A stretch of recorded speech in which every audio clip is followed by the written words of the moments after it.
Program 2025. Ang tema na to karon, food at nutrition security. Magi-priority, sapat na pagkain, karapatan natin. So,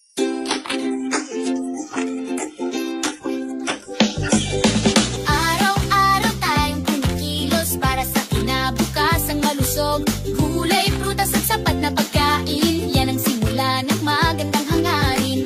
Mahilikanan, manginawat ko nga after the dabayan ng atong panganak sa ilang pagkaon, dili lang yung mga maestra ng atong kuwan sa ilang adlaw-adlaw. Kita ko sa atua, napot ay kuwan, nutrition nga atong isa para sa nutrisyon, bawat isa'y mahalaga.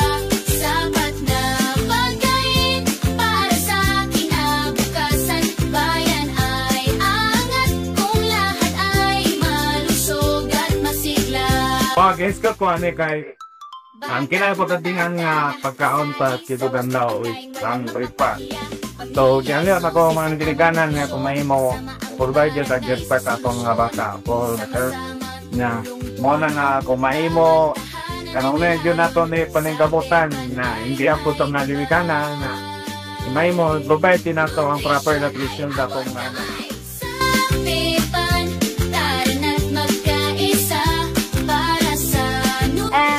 I believe that good nutrition is the foundation of a healthy living and a foundation for to have a bright future.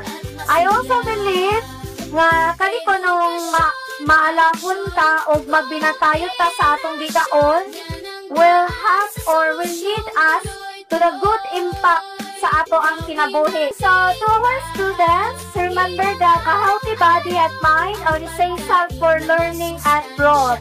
Kung nako na kay healthy body and healthy mind, siyempre, abtig ta sa ato ang pang-eskwela or sa ato ang gusto nga buhaton. Kaya, sa Pepan, panalo ka!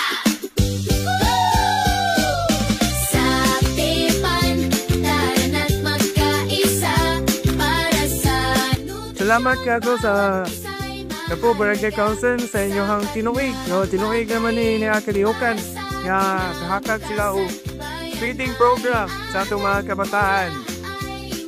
Kini atong panagtapok. This is a testament of skill building. Kasaman, the partnership of stakeholders. Stakeholders sa ito ni Barangay.